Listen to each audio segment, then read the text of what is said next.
Pradhan emphasizes transformative impact of NEP 2020.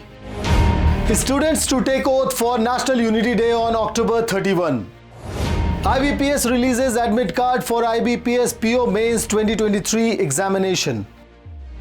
Welcome to Vidya Live's News Bulletin. I'm Kumar Vijendra and now news in detail. Pradhan emphasizes transformative impact of NEP 2020. Union Education Minister Dharmendra Pradhan emphasized the student-centric advantages of the National Education Policy 2020 like multiple entry-exit, multidisciplinary education and the academic bank of credit. He urged universities to prioritize Indian languages, traditional knowledge and emerging skills, emphasizing global relevance. Pradhan encouraged all the universities in the Western Zone to embrace best practices and collaborate on a roadmap for India's ascent to the world's third largest economy by 2047.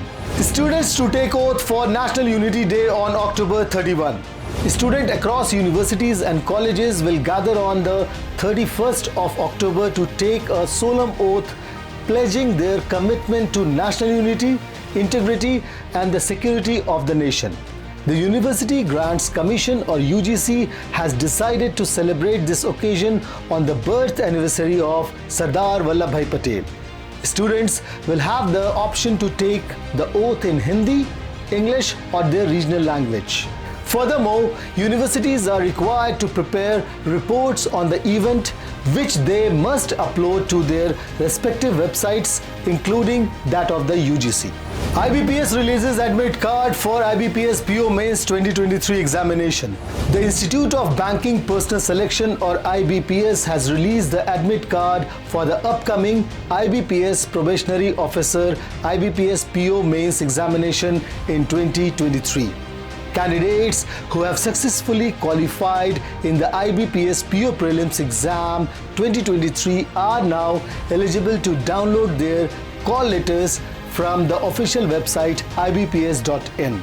This is a part of the IBPS PO-MT recruitment drive which aims to appoint qualified candidates to a total of 3,049 probationary officer positions across participating banks. The main examination is scheduled to take place on November 5, 2023. So friends, this was news in detail of this bulletin. Stay updated with the latest educational insights and career guidance by subscribing to our YouTube channel and following us on social media. And don't forget to press the bell icon. For any questions or suggestions, drop a comment or email us at info@vidyalive.com. Thanks for watching.